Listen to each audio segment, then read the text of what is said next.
السلام علیکم ورحمۃ اللہ وبرکاتہ۔ آج سورہ الفاتحہ کا آغاز کرنے سے پہلے میں اللہ تعالیٰ کی شیطان مردود سے پناہ مانگتی ہوں اور اس سے یہ دعا کرتی ہوں کہ ہمیں مکمل حق ادا کرنے والا بنائے، قرآن کا، اللہ تعالیٰ کا، اس کے رسول کا، ہمیں حق ادا کرنے والا بنائے، عمل کی توفیق عطا فرمائے۔ الفاتحہ یعنی کہ دی اوپنر، اس صورت سے ہم قرآن کا آغاز کرتے ہیں اور اس میں اللہ تعالیٰ ہمیں دعا مانگنے کا سلیقہ سکھاتا ہے۔ ہمیں یہ سکھاتا ہے کہ ہمیں اگر کوئی بھی ہمیں پریشانی ہے تو ہم اللہ تعالیٰ سے کس طریقے سے اپنی بات کو پہنچائیں، اس تک پہنچائیں، اور اس صورت کی جو فضیلت ہے اس سے فائدہ اٹھا سکیں۔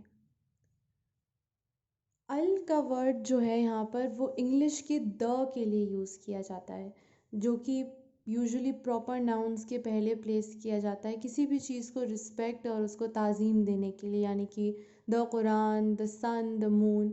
ایسے ہی ال جو یہاں پر لفظ ہے وہ اس لیے یہاں فاتحہ سے پہلے پلیس کیا گیا ہے، جس کا مطلب ہے دا، انگلش کا دا۔ سورہ الفاتحہ ایک بہترین دعا ہے، اللہ تعالیٰ سے صحیح راستہ مانگنے کی دعا ہے، ہدایت مانگنے کی دعا ہے، تاکہ ہم اپنی جو زندگی ہے اس کو مکمل طور پر ایمان کے حساب سے، دین اسلام کے حساب سے اس کو گزار سکیں۔ اس کے بہت سارے نام ہیں، انفیکٹ ایک ایسی صورت ہے پورے قرآن میں 114 صورتوں میں جس کے سب سے زیادہ نام موجود ہیں، جیسے کہ اس کو ابتدا، اس کو آغاز کہا جاتا ہے کیونکہ یہ ترتیب میں سب سے پہلے آتی ہے، اس کو ام القرآن بھی کہا جاتا ہے، یعنی کہ قرآن کی ماں اسے کہا جاتا ہے، الصلاۃ، الشفا، یہ سارے نام اس صورت کے آتے ہیں، اور اس کے علاوہ بھی کافی سارے نام ہیں۔ اور یہ الشفا اس کو اس لیے کہا جاتا ہے کیونکہ اس کو پڑھنے میں بہت زیادہ شفا ہے، تو اس کو دم کر کے بھی ایک دوسرے کے اوپر پھونکا جا سکتا ہے۔ اور آپ کو معلوم ہے کہ ایک ایسا فرشتہ جو کبھی زمین پر نہیں اترا تھا، اس نے آپ صلی اللہ علیہ وسلم کو یہ خوشخبری سنائی کہ آپ کو سورہ فاتحہ ملی ہے جو آپ سے پہلے کسی بھی نبی کو نہیں ملی۔ تو یہ اللہ تعالیٰ کا امت مسلمہ پر، آپ صلی اللہ علیہ وسلم کی امت پر یہ بہت بڑا انعام ہے کہ اللہ تعالیٰ اپنے بندوں سے ہم کلام ہو کے یہ بات کہہ رہا ہے کہ مجھ سے مانگنے کا طریقہ کیا ہے، سیدھا راستہ کیا ہے، اور زندگی اور آخرت کو مکمل طور پہ کامیاب بنانے کا طریقہ کیا ہے۔ الحمدللہ رب العالمین، تمام تعریفیں اللہ کے لیے ہی ہیں جو سارے جہاں کا رب ہے۔ وہ ہمارا خالق ہے، ہمیں پیدا کرنے والا ہے، ہمارے اندر جان ڈالنے والا ہے، ہم سب کا مالک ہے۔ وہ مدبر ہے جس نے اس پوری دنیا کی پلاننگ کی ہے اور اس کو ہمارے لیے بنایا ہے، ہمیں اور آپ کو اپنی عبادت کے لیے بنایا ہے۔ تو اس کا مطلب یہ نہیں ہے کہ ہم اور آپ جو ایک دوسرے کو کمپلیمنٹ کرتے ہیں وہ کوئی گناہ ہے، پر ہم اور آپ جو ایک دوسرے کی تعریف کرتے ہیں اس کو مداح کہتے ہیں، جو کہ جنرل تعریف کے لیے آتا ہے، یا جو ایک ٹیمپرری تعریف ہے اس کے لیے آتا ہے، کیونکہ ہماری جو ورچیوز ہیں، جو کوالٹیز ہیں وہ ٹیمپرری ہیں، لیکن اللہ تعالیٰ کی ذات پرفیکٹ ہے، وہ بے نیاز ہے، وہ ہر عیب سے پاک ہے، اور اس کی حمد ہمیں ہمیشہ کرتے رہنا چاہیے کیونکہ وہ فار ایور ہے، اس میں کبھی کوئی کمی نہیں آتی ہے، وہ ہمیشہ، اس کی ذات جو ہے وہ پرفیکٹ ہی ہے ہمیشہ۔ سارے جہاں کا رب ہے، اس نے اس پورے جہاں کی کریشن کی ہے، اور وہ ساری کریشن اوریجنل ہے، کچھ نہیں تھا اور اس نے اس پورے جہاں کو لا کے کھڑا کر دیا، ہم آپ کو لا کے اس دنیا میں بھیجا۔ تو اسی کی کریشن اوریجنل ہے، اسی کی تخلیق اوریجنل ہے، اور ہم جتنا زیادہ غور کرتے ہیں اتنا ہی زیادہ ہم اس کے اندر ڈیپلی گھستے چلے جاتے ہیں، اور سبحان اللہ اس کی کتنی نعمتیں ہیں اور ہم کن کن کو جھٹلائیں گے۔ فَبِأَيِّ آلَاءِ رَبِّكُمَا تُكَذِّبَانِ۔ ہماری کریشنز یا وہ آرٹ فارم کے ہو یا کوئی اسکل ہو، وہ سب نیچر سے انسپائرڈ ہیں. جو اللہ تعالیٰ کی تخلیقیں ہمارے آس پاس موجود ہیں، ان سب کا سہارا لے کر ہی ہم اپنا کچھ بنا سکتے ہیں، تو وہ اوریجنل نہیں کہلایا جا سکتا. جب ہم کہتے ہیں الحمد للہ رب العالمین، تو اللہ تعالیٰ فرماتا ہے کہ دیکھو میرے بندوں نے میری تعریف کی، میری بڑائی کی. تو ہم کبھی بھی جب دعا مانگے اللہ تعالیٰ کے آگے اپنے ہاتھ پھیلائیں، تو ہمیشہ ہمیں اللہ تعالیٰ کی حمد سے، حمد و ثنا سے شروعات کرنی چاہیے. یہ ایک صحیح آرڈر ہے اللہ تعالیٰ کے سے تک اپنی بات پہنچانے کا. الرحمن الرحیم، ہم اللہ تعالیٰ کی سب سے بڑی صفات کا ذکر کر رہے ہیں جو کہ ہے رحمت. آپ دیکھیے کہ اسماء الحسنی، اگر اللہ تعالیٰ کے جو 99 نیمز ہیں اس میں سے صرف ایک نام ایسا ہے المنتقم، جس کا مطلب ہے سزا دینے والا. باقی سارے نام 98 نام اللہ تعالیٰ کی رحمت کے نام ہیں. اللہ تعالیٰ اپنے بندوں کو بخشنے والا ہے، اپنے بندوں سے بہت محبت کرنے والا ہے. سبحان اللہ. اور اس کی رحمت اتنی بڑی ہے کہ ہم آپ جو ایک دوسرے سے بات کر پا رہے ہیں، چل پا رہے ہیں، کھا پا رہے ہیں، پی پا رہے ہیں، یہ سب تو چھوٹی چھوٹی چیزیں ہیں جو روز مرہ کی زندگی میں ہم اللہ تعالیٰ کی نعمتوں کا اور اس کی رحمت کا ایکسپیرئنس کرتے ہیں. اور یہ صرف اور صرف ایک حصہ ہے اللہ تعالیٰ کے رحمت کا. اس کے رحمت کا صرف ایک حصہ دنیا کے لیے اور 99 حصے قیامت کے دن کے لیے، جہاں پر وہ انشاءاللہ اپنے خاص بندوں کی غلطیاں معاف کر کے انہیں بخش دے گا انشاءاللہ تعالی. مالک یوم الدین، جو قیامت کے دن کا مالک ہے، جو ہم آپ کا مالک ہے، وہ آج بھی ہمارا مالک ہے، وہ پہلے بھی سب کا مالک تھا، اور اس دن جو فائنل ڈے ہوگا اس دن کا بھی وہی مالک ہے. اور وہ اپنے سب بندوں کا، جو آج موجود ہیں، جو گزر چکے ہیں، جو آج سے پہلے کی قوموں کے لوگ ہیں، سب کا حساب اللہ تعالیٰ آدھے دن میں کر دے گا. آدھے دن میں سب کا حساب لیا جائے گا. سب کے سامنے اللہ تعالیٰ کی بارگاہ میں ہم اور آپ پیش کیے جائیں گے، اور سب ڈر رہے ہوں گے کہ سب کی غلطیاں، کیونکہ آج کل تو ہم سب ایک دوسرے کی غلطیاں، ہم دوسروں کی غلطیاں کھول کھول کے لوگوں کے سامنے بیان کرتے ہیں، لیکن اپنی جو غلطیاں ہیں اس کو چھپا کے رکھنا چاہتے ہیں، کسی کے سامنے بیان نہیں کرنا چاہتے ہیں. لیکن اللہ تعالیٰ تو کسی چیز سے غافل نہیں ہے. تو ہم سب وہاں پر اپنی رسوائی سے ڈر رہے ہوں گے. سب کے سامنے ہمارے جو چٹھے کھولے جائیں گے، ہم اس سے ڈر رہے ہوں گے. تو ہمیں ہمیشہ یہ دعا مانگتے رہنی چاہیے کہ اللہ تعالیٰ ہمیں قیامت کے دن کی رسوائی سے بچا لے، اور اللہ تعالیٰ کی رحمت ہوگی اپنے خاص بندوں پہ، جہاں پر وہ اپنے خاص بندوں کا حساب سب کے سامنے نہیں لے گا، ان کے عیبوں پر پردہ ڈال دے گا انشاءاللہ تعالیٰ. وہ بہت غفور الرحیم ہے، اور ہم سب سے بہت محبت کرتا ہے. سب سے زیادہ محبت ہم سے اللہ تعالیٰ کرتا ہے، اور اس کا حق ہم کبھی نہیں ادا کر سکتے. اور یہاں پر دیکھیے 2 ورڈز ہوتے ہیں جو کہ کافی کنفیوز کیے جاتے ہیں اکثر. ایک ہوتا ہے مالک اور ایک ہوتا ہے ملک. مالک یعنی کہ جہاں پر اونرشپ ہے اور ایک اختیار بھی ہے، اونرشپ پلس اتھارٹی. اور ملک ایک ٹائٹل کے طور پہ لوگ اپنے نام کے آگے پیچھے رکھ لیتے ہیں، جہاں پر اونرشپ ہے پر کوئی بھی اختیار نہیں ہے، کیونکہ سارا اختیار اللہ کے ہاتھ ہے.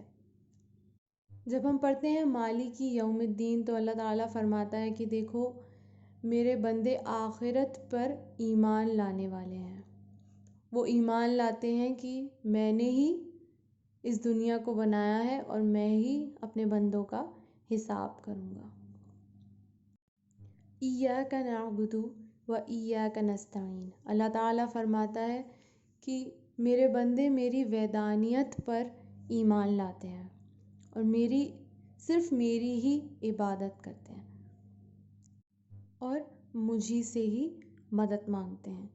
کیونکہ اللہ کی جو مدد ہے وہ کامل مدد ہے، اور ہم آپ جو ایک دوسرے کی مدد کرتے ہیں وہ ناقص مدد ہے، اور وہ بھی اللہ کی طرف سے ہی ہے. ہم آپ تو صرف ایک ذریعہ ہیں لوگوں تک مدد کو پہنچانے کا، اگر ہم کسی کی مدد کرتے ہیں تو ہم صرف ایک ذریعہ ہیں، مدد کرنے والا صرف اللہ ہے۔ اور اللہ تعالیٰ تو ہر جگہ قرآن کریم میں فرماتا ہے کہ نماز اور صبر سے مدد مانگو، اور تبھی اللہ تعالیٰ اپنی مدد عطا کرتا ہے اپنے بندوں کو۔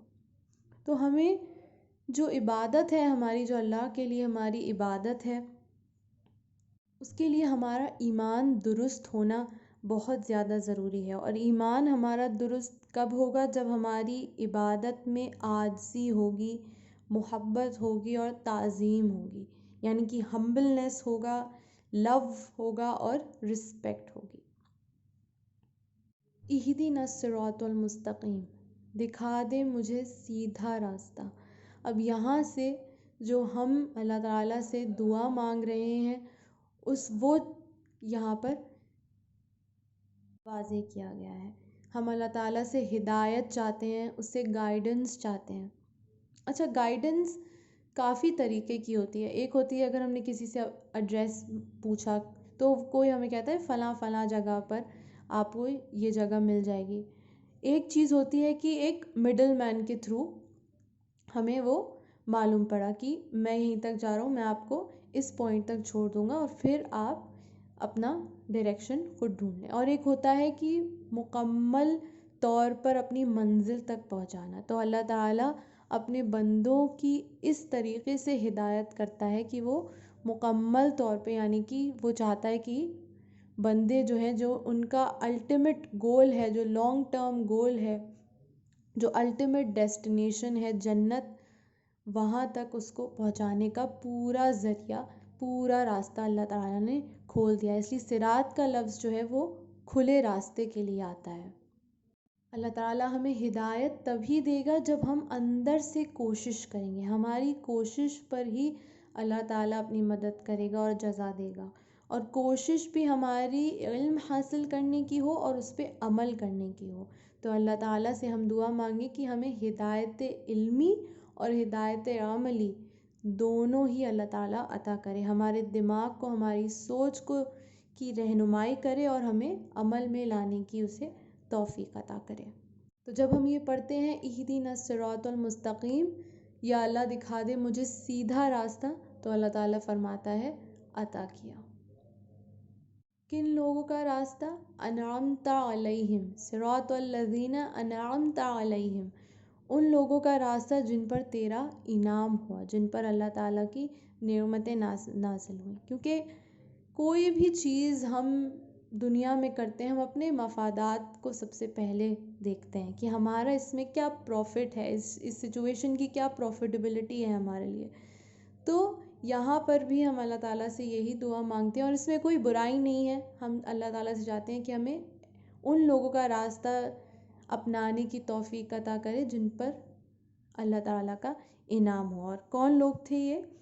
نبی، انبیاء، جنہوں نے محمد مصطفیٰ صلی اللہ علیہ وسلم اور ان سے پہلے جو نبی گزرے، ان سب کا دین کو پھیلانے میں ساتھ دیا۔